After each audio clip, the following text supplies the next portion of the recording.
Welcome back. Breaking from tradition, the Biden campaign keeping surrogates off the airwaves ahead of today's convention kickoff. And the presumptive nominee also staying out of the media spotlight. So how much longer can this strategy work?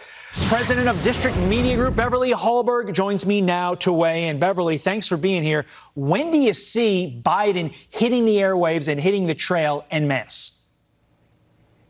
Well, like you said, for this convention, it's going to be virtual, so we aren't going to see any of those authentic moments we normally see in a convention.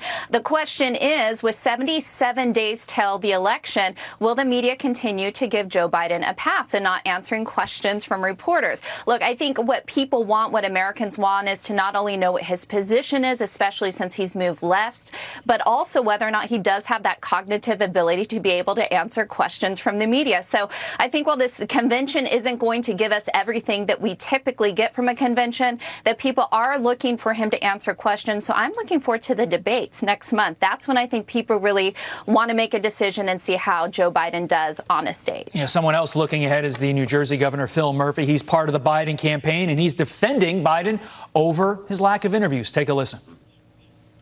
I'm sure the vice president will be, between now and Election Day, up to his eyeballs in interviews and debates. This is a moment in time unlike any other. And balancing public health with democracy is something that we have to get right, and I believe he's gotten it right so far.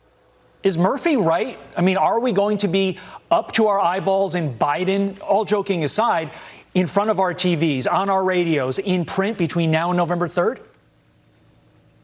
I hope so. I think that's what the American people are asking for. But it seems that the strategy since March, since the coronavirus hit, has been to hide him in his home in Delaware this entire time. And the times that he has come out and spoken to the media, it hasn't gone well. So in many ways, the strategy of the Biden campaign, which is to do as little interview, little press as possible, has worked out well for them. The pandemic has given them that cover. But again, I'm not sure the American people are going to stand for this much longer. Biden is going to have to be more than just the candidate that's not Trump, and that's going to take him answering some tough questions. Okay, along those lines, the focus the next 2 weeks, obviously the conventions, and it really is a tale of two very different conventions. President Trump set to participate in every single day of the RNC, and everyone but Biden is going to participate in every day at the DNC, obviously Biden participating there at the end.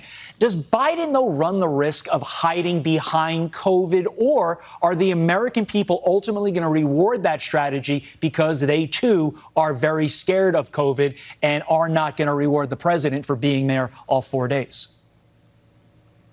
People are concerned about COVID, but at the same time, we see a country that is opening back up. We have to learn how to live with this pandemic, and Biden needs to reflect that as well. It's going to be a striking difference between these two conventions, with Biden only coming out on the final night, whereas when you see President Trump, he loves rallies, and I think a convention is the ultimate rally for him. He's not just going to be there for his acceptance speech on the last night. He's going to be peppered throughout these virtual convention setups that they have. And so I think people are going to see a striking difference. But again, are people going to learn anything new from these conventions? I don't think so. Again, watch for the debates, which start on September 29th. I think that's where the real action is. I couldn't agree with you more. That is the key takeaway from all this. Beverly Hallberg, we appreciate your time this morning.